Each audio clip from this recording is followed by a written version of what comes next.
Hi,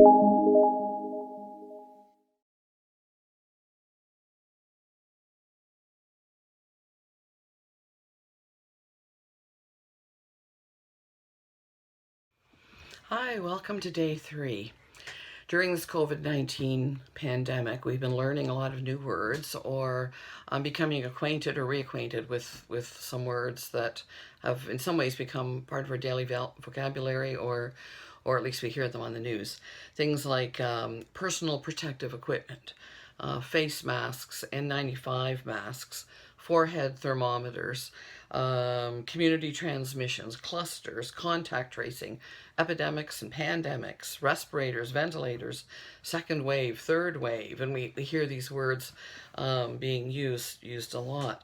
And then things more in the workplace like essential workers, work from home, WFM, Zoom meetings, supporting small businesses, supporting local businesses, things like curbside deliveries, contactless deliveries or pickup. So many different ways and new ways of doing things, especially now as they're starting to reopen the economy. One of the things that kind of, a part of that, I think, is there's a great sense of creativity. For example, face masks. It seems like everybody and their dog almost is making face masks, or you can go on the internet and see tutorials for them, and you can make them out of socks, you can make them out of all sorts of things. I'm not doing that. We've ordered some, we have some, but I'm not going to attempt that. Some of the things with face masks is, the things that go around the back as well, and people are saying, oh, do they match my glasses or about the color of my eyes? And, sort of trying to not make light of it, but at least try to kind of embrace the new reality of some of those things. Creativity during this time of people having birthday parties or not having them, graduations and things that are being missed. And so we've got, drive-by, birthday parties. There's, graduations where I've seen some young gals trying on their dresses, and then they're showing these pictures all around, and just like various things to kind of celebrate during this time, and showing a lot of creativity, a lot of jokes and memes around on social media about haircuts. you know Most of us are well due for a haircut at this point, and as I'm recording this, in the last day or two, some of the things are reopening in Ontario, and one of them is a dog grooming, services.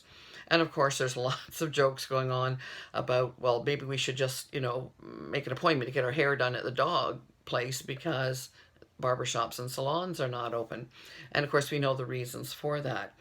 And so there's creativity there. There's, some of it fun, but just, trying to kind of work through it.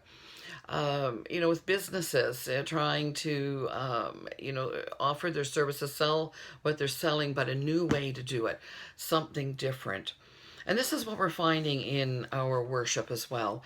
I mean, at the core, we've had Facebook Live. I don't know how long that's been going on.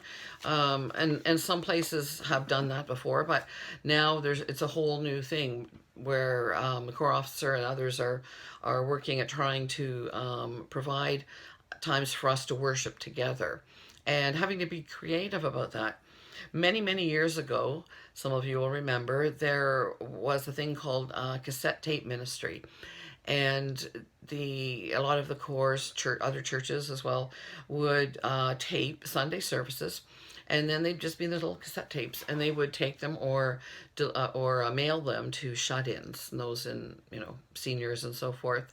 And then I guess years before that, there was something called Thoughts for the Inner Man, I believe, and they were little radio spots, and they would be on there, and it would be a way of reaching people who didn't hear the gospel, and they would be, my understanding, sort of on the radio and be like a little commercial thing.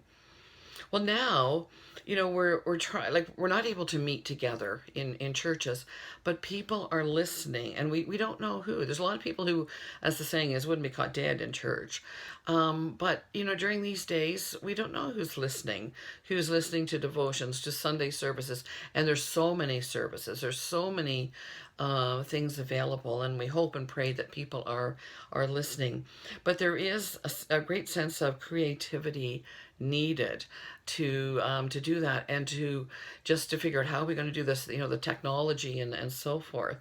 And that we do hope and pray that as people hear and see, that as we worship together in that way, that people will come to know Jesus through that.